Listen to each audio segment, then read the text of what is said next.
Welcome to the CU Sports Magazine. I'm Rob Moody. And I'm Andrew Rivera. Okay, time for news and notes from around the league. Kansas State basketball coach Dana Altman has resigned his post with the Wildcats and has decided to take the head coaching job at that hotbed for hoops, Creighton University.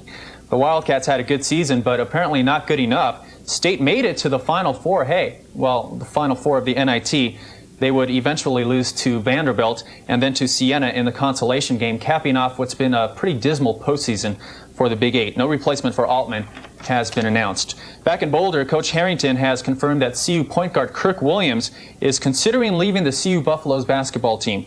Williams, a sophomore from Las Vegas, Nevada, started 8 games last season and averaged 3 points per game. Harrington said Williams will not make a decision on his transfer until the end of the spring semester. In more CU sports news, the CU golf team finished in 12th place at the Nike Southwestern Intercollegiate Tournament in California.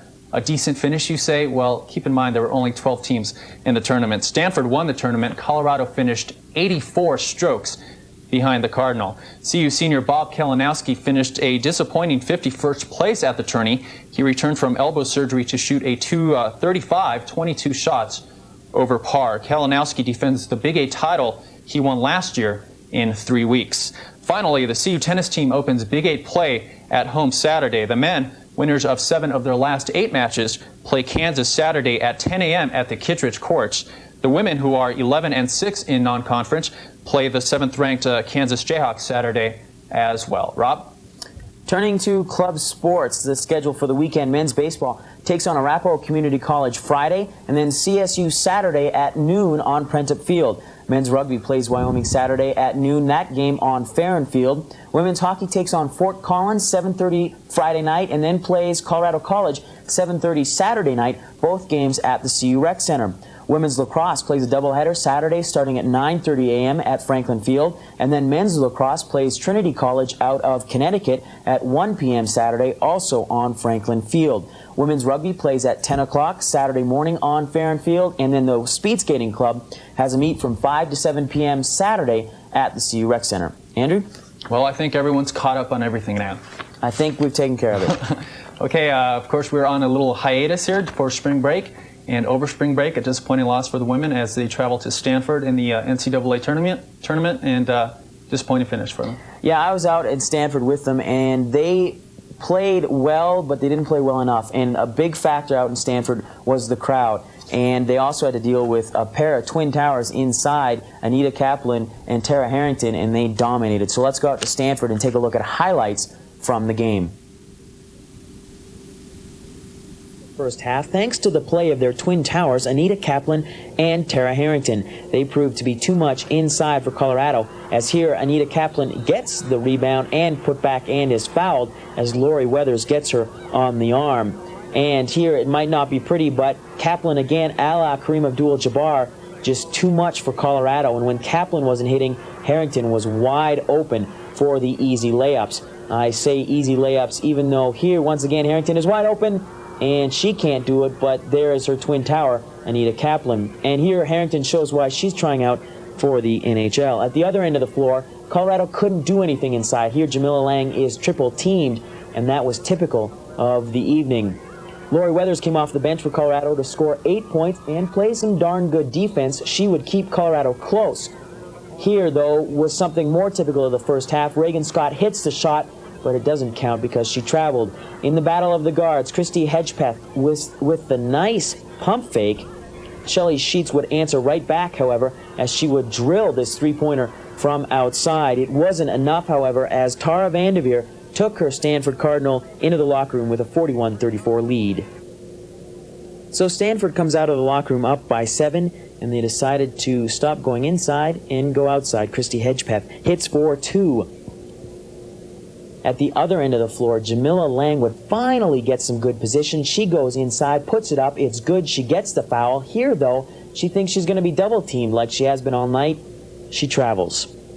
Colorado's defense, which allowed only 60.5 points per game in the previous games, finally decides to show up. Here they get 2 steals in a row, and Colorado begins to close the gap a little bit. Now the two teams decide to trade baskets. Jamila Lang with the nice touch from outside. Christy Hedgepeth answers right back. She'll hit that shot all night long. DC Thomas, cross-court pass from Amy Palmer, up and good. Stanford answers right back. Pay from just inside the three-point line, nails it. Lang, same spot.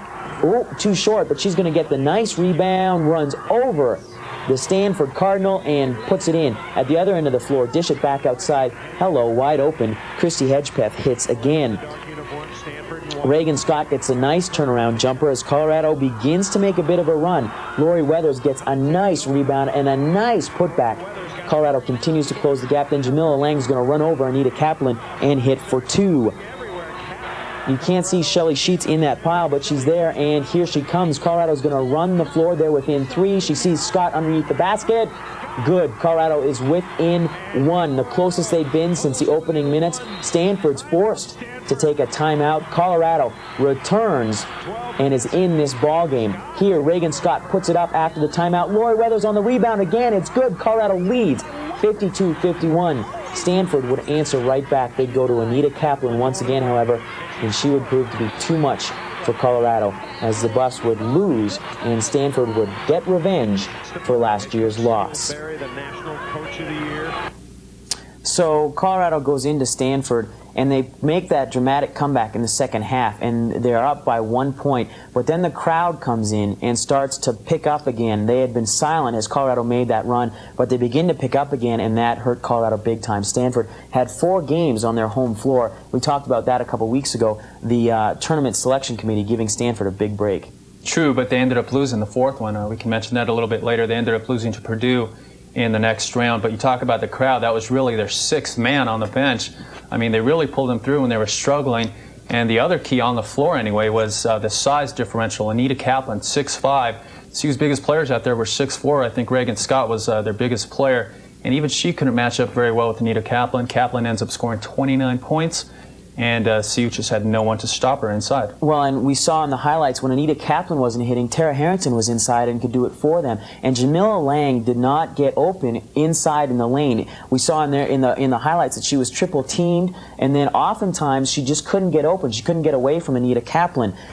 So the point is that Colorado comes out, plays well outside, but can't get anything open inside, and then once they're up, the crowd comes back in, and Colorado has nowhere to go. It was deafening in Stanford. I mean, I was down on the court, and it was absolutely deafening. The crowd came in, and then Stanford, it's elementary. Once they're up by 10 at the end of the game, it's just foul and shoot, and they didn't miss any of their foul shots down the stretch. Colorado comes out with a loss. Yeah, but also give Stanford's defense credit. It's an underrated defense. We, of course, look at their offense. Kaplan scoring all those points, Hedgepeth, some of the other players that you mentioned scoring points in a bunch. CU never, if ever, got open. They had very tough shots to take, and Jamila Lang was really forcing some up. Even Shelly Sheets was forcing a few shots up. So give Stanford's defense a lot of credit. Well, remember, Colorado is to blame a little bit because Jamila Lang was triple teamed, and as a result of that, there was somebody open, whether it was Shelly or Amy Palmer outside. When Jamila was triple teamed, somebody was open,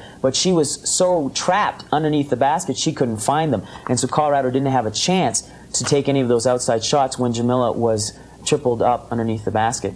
So Colorado plays well, and I think if it had been on a neutral court, they would have won that ball game, but the crowd proved to be invaluable. Stanford going on to win, and then, as we said, losing to Purdue, who's playing in the Final Four. That's what I was going to say. I think Colorado might have taken all that energy and enthusiasm out of the Stanford Cardinal. They were expected to win that game against Purdue, and Purdue just came in there and shocked them, beat them by 15, I think. So I think, if nothing else, Colorado did the Boilermakers a big favor, and it really sapped Stanford of all their energy and enthusiasm. And something to remember is that this team is losing only one senior. We've mentioned that before. Jamila Lang is the only senior on the squad. I talked to Coach Barry after the game in Stanford, and she was confident, although disappointed with the loss, she was confident that this team next year will be one of those teams at the Final Four.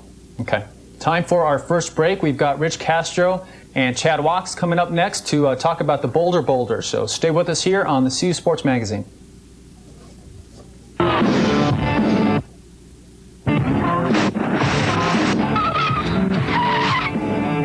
Having problems with your condominium or homeowners association?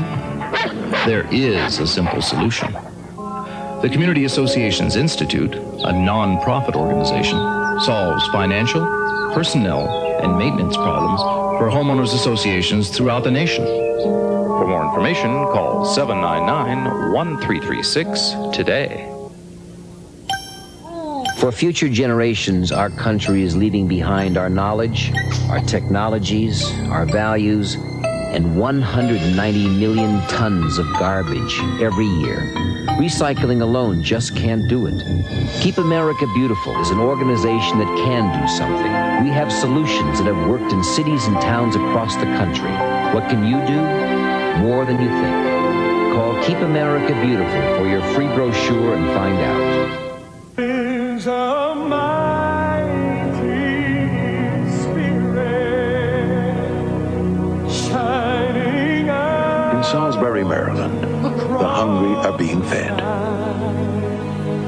In Wind Falls, Indiana, a man who learned to read at 47 is making sure others learn earlier. In Hope, New Mexico, people turned an abandoned school into a thriving community center. In Boston, Massachusetts, neighbors set up a crime hotline that's making their streets safer. From Seattle to Galveston, from Buffalo to Fargo, every day, someone in America is doing something to light up another life. But there is so much more to do. The light to do it is within us all. We only need to share it. Contact the Points of Light Foundation. Do something good. Feel something real.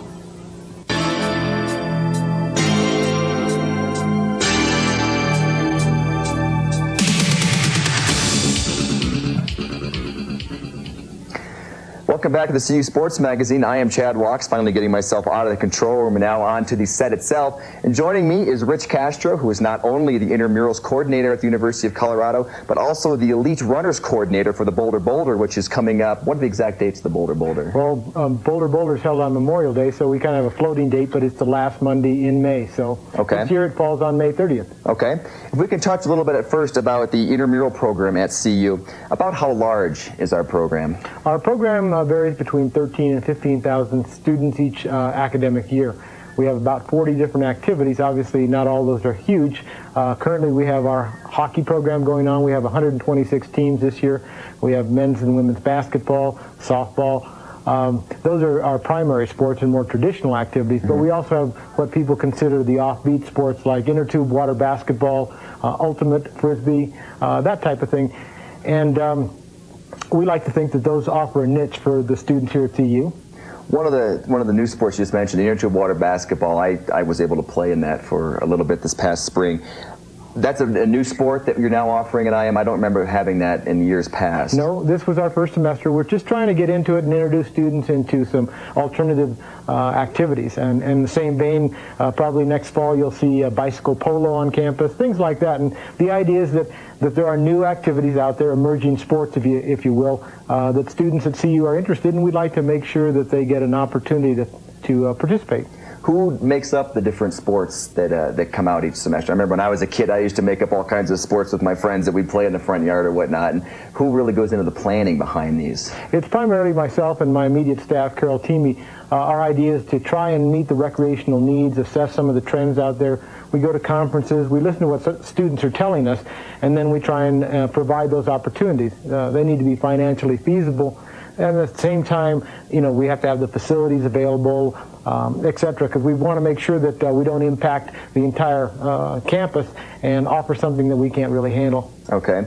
What is the largest sport we have right now in the spring? What do more kids sign up for, more students? Well, Tara, I guess in sheer numbers, we're looking at basketball. Men's basketball has about 400 teams a year, and so you're looking at a few thousand players.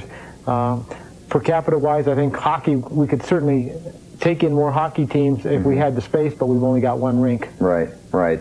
How does liability come about for you, especially in the university with, also working at the ice? We do have a lot of injuries that result from ice hockey sometimes. I'm sure many of the other sports have those that go along with it. Is there some kind of waiver that these students have to sign before they can participate in intramurals? Well, we try and appraise them that in all sports you can get injured, and they do sign a team waiver. And the idea is that we try and provide people and personnel that are trained to provide a safe program, give them the equipment. We try and train and certify our officials so that they're in control of the activities. So those are the kinds of things we do, but we are self-insured. And luckily, in my 20 years here, we've never had a major lawsuit in intramural sports, simply because most people look at it as recreation and fun, which is a great approach for us. How would you say the size of our intramural program compares to other large universities like California or Iowa or Indiana that have similar intramural programs? I think we're probably on par with most schools in the Big Eight and around the country. I think CU students have probably more diversity in terms of what's offered to them in our community, because, as you know, Boulder is an extremely active community, and so we have our instructional program, our outdoor program, so they have other avenues besides intramural sports, plus the rec center is a huge facility. And finally, can you tell us how a student would go about getting involved in a particular intramural sport if he wanted to? Well, the big way you do it is through your social groups, either through your study groups, eating, or living groups. Fraternities and sororities are a big meeting place. You create your own teams. We do have what we call our free agents list, but primarily you come from groups that you already have in existence. They put their own teams together, they get their information and rules, etc. out of our office area. We hope to provide more opportunities for folks looking for teams next year by having some social mixers where you can bump into people and create your own teams. But it's really coming from groups that are already in existence, and you simply want to get together in a more of a recreational atmosphere. Okay. Well, thank you. We'll be right back with joining us again with Rich, talking about the Boulder Boulder, which is coming up this Memorial Day. We'll be back right after this break.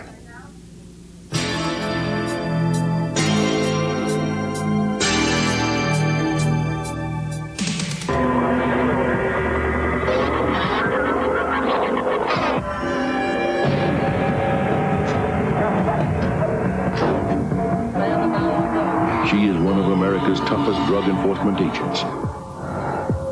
She is making a difference in the nation's war on drugs.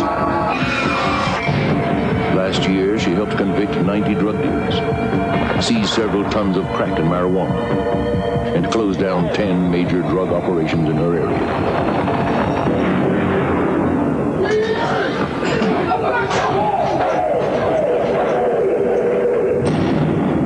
She is a 68-year-old grandmother. Her name is Irma. She set up a community drug watch that is changing her neighborhood. She did it for a lot of reasons, but the two most important ones are beside her. There are many ways to help in your community. To find out how, call the Points of Light Foundation. Do something good. Feel something real.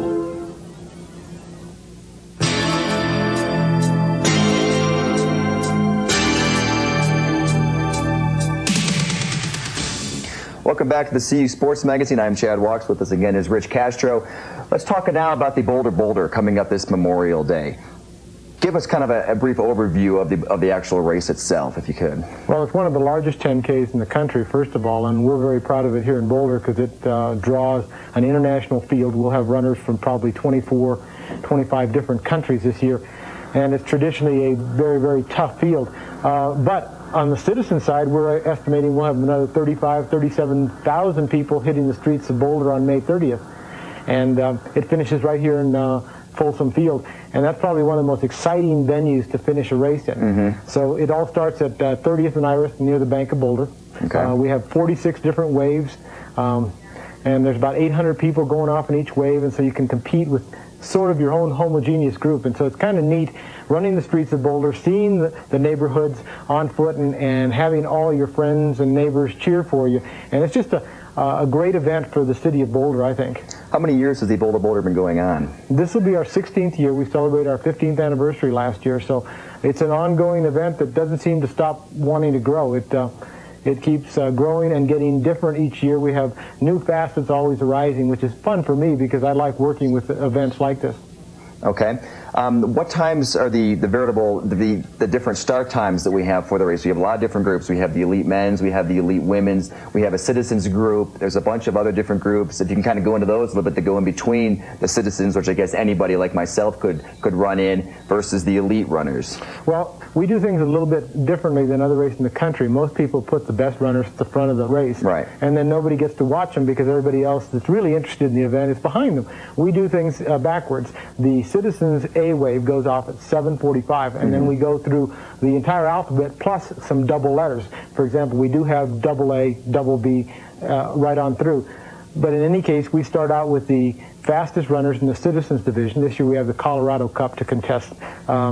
In any case, those are runners under 40 minutes, and then we go backwards all the way to the letter Z, and those are the walkers, and that's the fastest growing group we've got in the race, and that'll be some 7,000 runners strong, or I should say walkers strong. And then after all those runners are done, we start off the elite women, and we roughly go a little bit after 11 a.m. It's in the heat of the day, and it makes it tough on them. Then we sandwich in the wheelchair race, both men and women. And then finally, we send off the men's elite race, and that goes off shortly after noon. And this is mainly so we can provide TV coverage and radio coverage for all of the races individually, and no one is slighted, because just because you're not as fast as some of those world-class guys doesn't mean you shouldn't get all the attention. And I'm glad that we do it that way so that the Citizens runners get their due. Okay. You mentioned the Citizens race starts off at different times. I was unaware of that. When you apply for the Boulder Boulder as a citizen, do you need to submit some kind of previous running experience with that so you know where to place that citizen in that heat? Exactly. What we've done this year is the first 11 waves are seeded based on last year's performance. If a person wants to move up into those 11 waves or move forward in any one of those waves, they need to produce some verification that they've had a race or a time that justifies that. The earliest you can enter without having any proof is double F, and then you go back from there. And so the idea is to make the race move a little smoother, and those runners that are serious about their racing and want a good time, that way the slower runners and less